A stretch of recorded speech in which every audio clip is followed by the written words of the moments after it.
Hey everybody, this is Anthony, and that's Willie Moe, Will the Thrill, aka Willie Moe, and we're coming at you again here with our next top 10 video in Spooky Month, Halloween month. And Willie Moe, this week we're going to be doing our top 10 comic books based off of a horror movie. Oh, you gotta love I love this category because I love horror movies. One of my favorite categories in movies. Very violent, very horrifying, very actiony. You could also say it's got a lot of action in horror movies and suspense. You gotta love horror movies. No, if you don't like them, you're a scaredy cat. Yeah, well, Get I off can the remember chair. when you used to be a scaredy cat when you was watching them when you were younger. Now, it was another occasion that scarred me for life. Gee. All right, so we'll be right back right after this with our top 10 video. Whoa.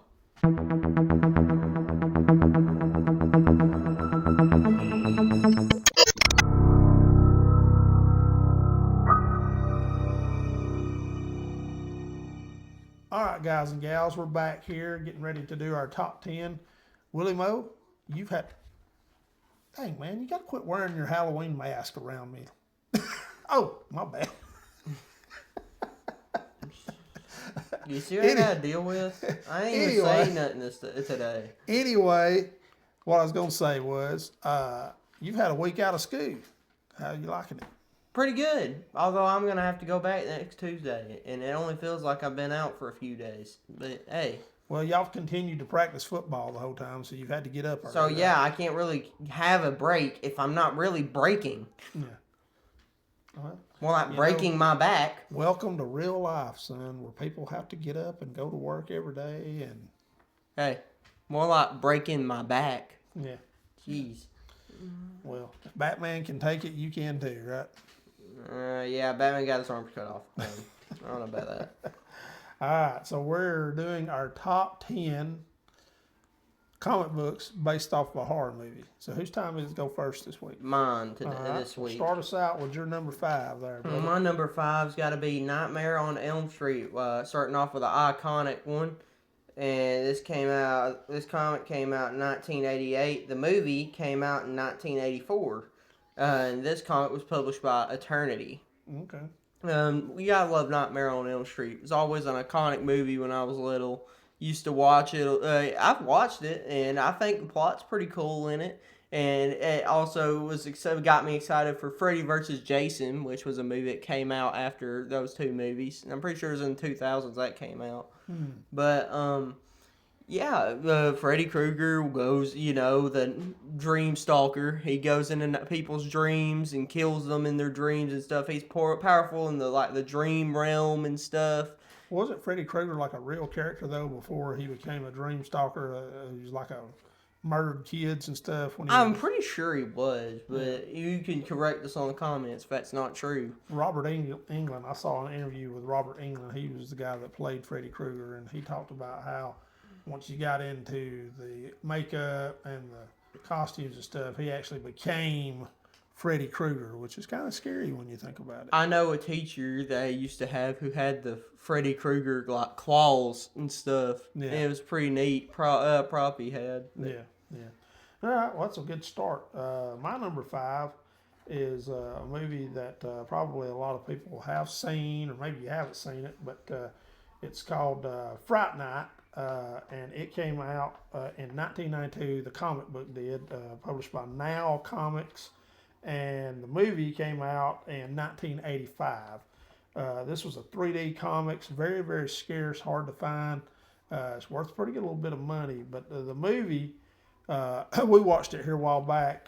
Focuses on a young man by the name of Charlie Brewster, and he has a neighbor that moves in next door to him, and he's a horror fan. Charlie Brewster is, and then he gets in his mind that his neighbor is a vampire, which turns out his neighbor is a vampire, and so nobody will believe Charlie, and he recruits this guy named Pete Vincent, who actually played a vampire hunter on a TV show, to help him combat this vampire. And the movie just takes off from there. It's really good. If you haven't seen that movie, I recommend you watch it. They made a remake in 2011 that Colin Farrell played in, I believe, and it's a really good movie. So I give you 5 stars.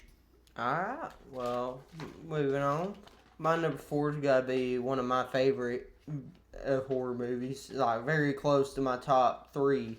Saw, and this comic came out in 2005, the movie came out in 2004, and the comic publisher was IDW. Well, I don't know what that stands for, but that's who the publisher was. Saw's one of my favorite movies. You got a guy, Psycho, or what do you think of Psycho, traps people who's done some kind of wrong that he thinks is wrong. I mean, you could do something good and he thinks it wrong, and you're in one of his stupid death traps. Yeah. He would put them in death traps they can possibly get out of if they try hard enough or do gruesome things. Jigsaw. And, yeah, Jigsaw. It's literally his name, Jigsaw. Yeah. And you got Billy the Puppet, which is is basically his mascot, you could say. Mm-hmm. But after like later on in the movies, his assistant started making the puzzles impossible to get out of. Like she started rigging them where they're impossible to get out of, and that wasn't what he stood for. So he killed her, pretty much. And this other girl they brought in to do surgery and help him. I think he died too. But then they kept making the Saw movies, like preludes to those movies, and they were pretty good. They were very good. I like the plot in Saw, and it's very, very good. It's a recommended horror movie. You haven't watched it yet. I think there's like 10 Saw movies, ain't there? Not as many Saw movies as there are Friday the 13th. And Halloween. Yeah. Anyway, I don't think that guy Jigsaw's not killable. Oh, he dies. He dies eventually, but I think every time there's a new one, though. I think there's a new Jigsaw every time. All right. Well, my number 4 is Frankenstein, believe it or not, and it's a Universal Monsters Frankenstein, new comic that has come out 2024 by Image Skybound, and it focuses on. It's based on the 1939 Frankenstein film that starred Boris Karloff. But what's neat about this comic is each issue focuses on a specific body part that was used to build Frankenstein. And you get to see the background of the body parts that were put together to make Frankenstein. Pretty unique. I think the hands in the first issue are used, and the hands come from a police officer that was murdered in the line of duty. And turns out his son was a little boy, and he sees the grave robbers rob his dad's grave, and he follows them and tries to stop Dr. Frankenstein from assembling the Frankenstein monster, and that's what the first issue is about. Pretty good series, and I think it's something they possibly could make a movie out of. Neat little idea to have the backstories of the body parts that were used to put Frankenstein together. Yeah, it's pretty interesting. Yeah, I thought so too. All right, my number 3 is Trick or Treat, which the comic came out in 2009, movie came out in 2007, and publisher was Wildstorm. And when you talk about, let me talk about Wildstorm first. They publish most of the horror movie, comics, the adaptations. Yeah. But Trick or Treat's a pretty good movie. I haven't watched it personally, but from what I've seen online, it's about a boy who tells this group of kids if they don't go around these houses in a span of time, they all die. Which I'm pretty sure that's what the story's about. And this is coincidental because I had to put something on here. I really like Trick or Treat, though. It's a very good movie. It's a pretty cool movie. I've seen bits and pieces of it. I've never watched the Trick or Treat movie, so that's something we may have to sit down and take a look at this Halloween season. Maybe. As one of the horror movies. If you can stand it. If you don't get too scared. Okay, I don't know about all that scared stuff. All right, so my number 3 is Halloween 1. And this is put out by Chaos Comics in 2002.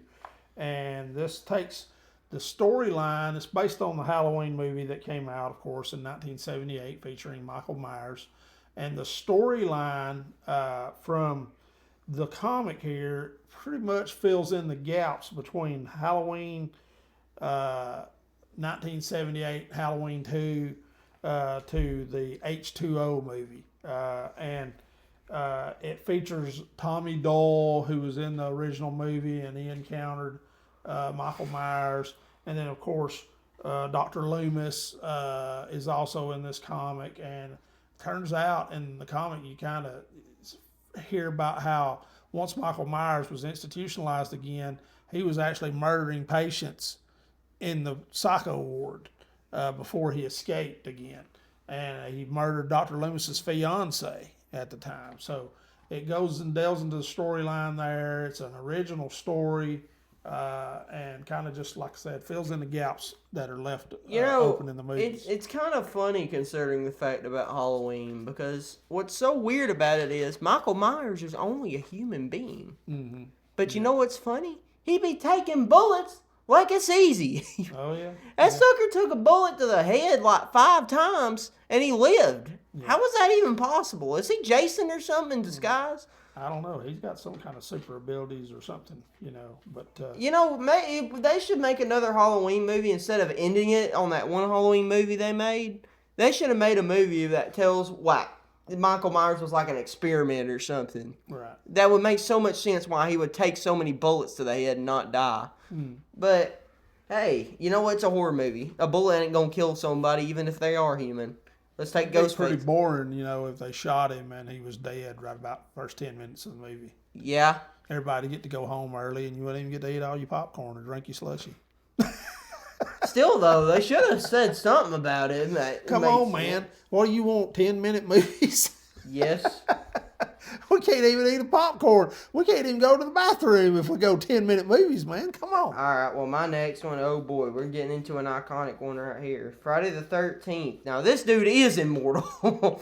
Well, he was killed but brought back to life with a lightning rod. Lightning hit the stupid shovel they stuck in him. Actually, I read something, and you know what happened? What? He killed everyone in hell. Ah, okay. Yeah. Okay, so here's the story I heard about before I dive into this. Jason, when he was killed, apparently killed every demon in hell and then crawled out of it himself. Okay. Now, so that pretty much says you can't kill him unless you just send him into a black hole or something, I guess. Yeah. But Friday the 13th, this book came out in 2007. Movie came out in 1980. Wildstorm made this comic again. And you get it, Jason's just a really iconic killer. He's, I think, started every killer. He started... Did you know Wildstorm is a subsidiary of DC Comics? Really? They're owned by DC. Yeah. So that means that they made Trick or Treat and Friday the 13th. Mm-hmm. Pretty interesting. Yep. All right. Well, Jason is... If you don't know about Jason, let's be honest, you're living under a rock there, buddy. But Jason Voorhees, basically the son of Pamela Voorhees, who in the first movie went crazy and killed people, but she was killed, of course. And Jason came back to life as a zombie, started killing everybody in her place and stuff. Pamela Voorhees blamed the counselors for her son's death because he drowned. They weren't paying attention. Count Crystal Lake, and she felt like they should have been watching him. So that's why she went psychopath and started killing all the new counselors that came to the camp. Even though they didn't even do nothing. Yeah. But, Friday the 13th is Jason basically a zombie. You can't really kill him. One of my favorite scenes in Friday the 13th is when that boxer comes up and tries to hit him, and Jason just stands there letting him hit him, and he hits him with this uppercut, and his head just goes flying off. All right. Well, that's a pretty good one. I guess that's what's going to happen if you try to box Jason Voorhees. I guess so. Yeah. All right. Well, that's a pretty good one. I'm going to go to my number 2 now. And my number 2 is Night of the Living Dead, published by Fante Company, 2022. 1968 film, of course, classic film by George Romero. This film is often credited with bringing in the modern horror film genre that we know today and getting away from the more campier, scary flicks. But this comic is basically just a 4-issue adaptation of the film, so there's not any differences in it, but it's pretty cool and I don't own these, but these would probably be a 4-issue series that I'd like to get. I don't know if I've ever seen them before, but they are out there. They do exist, and the George Romero film, of course, you've seen it. It's rides. It's pretty scary today, especially when those zombies are breaking down that door. And they're trying to keep them out. I'm coming to get you, Barbara. That's the iconic line. So it's just that film will always be a classic. All right. Well, my number one is actually based off of a true story, and if nobody knows about this, it's based off a true story. Texas Chainsaw Massacre came out in 2007. Movie came out in 1999. It's actually based off the miniseries that is being broadcast now on Netflix called Monster, right? The Ed Gein story. Is that correct? Actually, that's a movie. That thing started every serial killer. It basically jump started the entire horror movie franchise. Yeah. And if you don't know, Monster's a show that came out on Netflix, and it's about a serial killer that basically jump started the entire horror genre, and he was a legend for that. Well, not legend in a good way, but I have watched the first episode of that, and he was one disturbed individual. That guy was. It's pretty scary so far. I haven't watched any of the other episodes, but I have watched the first one. Now this is kind of disturbing since this is based off a true story. But Texas Chainsaw Massacre is based off these kids that got kidnapped, basically, by this family that lived in Texas, of course. And they would put them in the basement, and they had this crazy lunatic with a chainsaw who would wear a mask from human flesh, which basically was from people they kidnapped and stuff. They also called him Leatherface, is what they used to call him.